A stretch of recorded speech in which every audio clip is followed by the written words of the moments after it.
മഴയ്ക്ക് സാധ്യത. 5 ജില്ലകളിൽ യെല്ലോ അലർട്ട്. ഇടുക്കിയിൽ അതിശക്തമായ മഴ തുടരുന്നു. വെളിയാമറ്റത്ത് 2 ക്യാമ്പുകൾ തുറന്നു. ശംഖുമുഖത്ത് മത്സ്യബന്ധന വള്ളം മറിഞ്ഞ് ഒരാളെ കാണാതായി.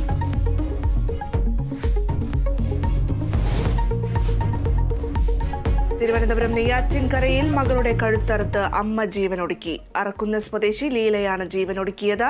മകൾ ബിന്ദു ഗുരുതരാവസ്ഥയിൽ. ലോക്സഭാ തെരഞ്ഞെടുപ്പിന്റെ അവസാനഘട്ട വോട്ടെടുപ്പ് പുരോഗമിക്കുന്നു. വോട്ടെടുപ്പ് പ്രധാനമന്ത്രി മത്സരിക്കുന്ന വാരണാസി അടക്കം 57 മണ്ഡലങ്ങളിൽ.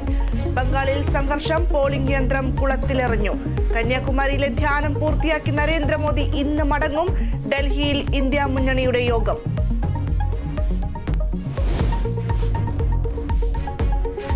മുല്ലപ്പെരിയാർ കേസുകൾക്കായി കേരളം മുടക്കിയത് കോടികളെന്ന വിവരാവകാശ രേഖ. സുപ്രീം കോടതി അഭിഭാഷകർക്ക് ഫീസ് ഇനത്തിൽ മാത്രം നൽകിയത് 5 കോടിയിലേറെ.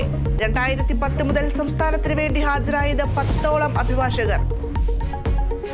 സംസ്ഥാന സ്പോർട്സ് കൗൺസിലിന്റെ ദുരവസ്ഥ കാണാതെ സർക്കാർ. ഫണ്ടില്ലാത്തതിനാൽ ഹോസ്റ്റലുകളുടെ പ്രവർത്തനം പ്രതിസന്ധിയിൽ.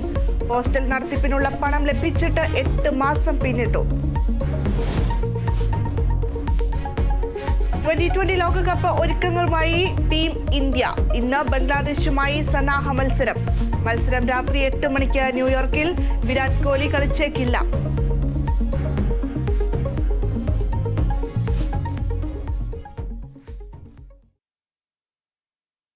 തിരുവനന്തപുരം നെയ്യാറ്റിൻകരയിൽ മകളെ